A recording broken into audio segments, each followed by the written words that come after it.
सभी को नमस्कार। करियर फर्स्ट चैनल पर आप सबका स्वागत है। डिक्टेशन लिखने के लिए तैयार रहें। Ready, start. महोदय, देश में जो उद्योग धंधा चल रहा है या देश की उन्नति करने का, देश में समृद्धि लाने का जो वैज्ञानिक या प्रौद्योगिकीय आविष्कार हो रहा है, उसमें भी उसका उपयोग पूरा हो। यदि ऐसा हो तभी मैं समझता हूँ कि हमारी पेटेंट प्रणाली सफल सिद्ध हो सकती है। यह प्रश्न उठ सकता है कि किस सीमा तक व्यक्ति के अधिकार की रक्षा की जाए और किस सीमा तक उसके अधिकार का हनन किया जाए, ताकि समाज का अधिक से अधिक लाभ हो, समाज उसका अधिक से अधिक उपयोग कर सके। एक दृष्टिकोण जो इसके पीछे है। हमें इस बात का अभिमान है कि हम 101 करोड़ हैं। हमारी कई जातियाँ, कई धर्म, कई भाषाएं और कई प्रकार के रीति रिवाज हैं। इस विविधता से हमें लाभ उठाना चाहिए, किंतु आज भेदभाव का भूत हमारे सिर पर चढ़ रहा है।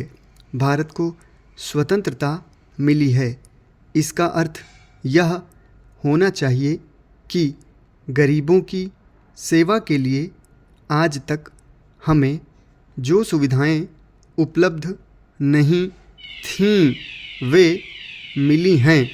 जिस प्रकार भरत ने अयोध्या के राज्य को राम का समझकर सेवक वृत्ति से राज्य का काम संभाला था, उसी प्रकार हमें समझना चाहिए कि राज्य गरीब जनता का है और उसके नाम पर उसके संरक्षक बनकर हमें उसको चलाना है।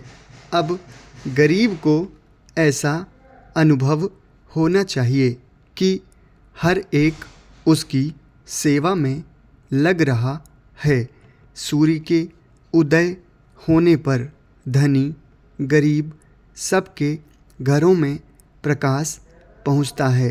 ठीक उसी प्रकार स्वराज्य का लाभ सबको एक समान मिलना चाहिए।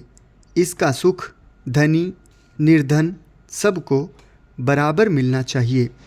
जनता को हमने वचन दिया था कि स्वराज्य मिलने पर हम आपके दुख दूर करेंगे। अब वह समय आ गया है जबकि हमें अपने उस दिए हुए वचन को सार्थक करना है। इतने बड़े देश में विचार भेद होना स्वाभाविक है। देखना यह है कि हम लोगों के विचारों में कुछ समान अंश भी हैं या नहीं। यदि हैं तो समान कार्यक्रम बनाइए।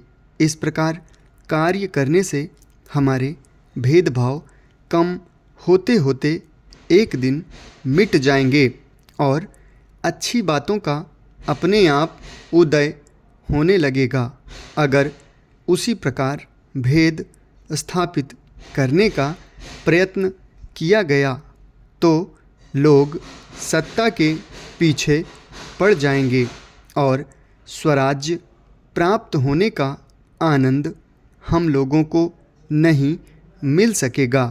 समाप्त। धन्यवाद।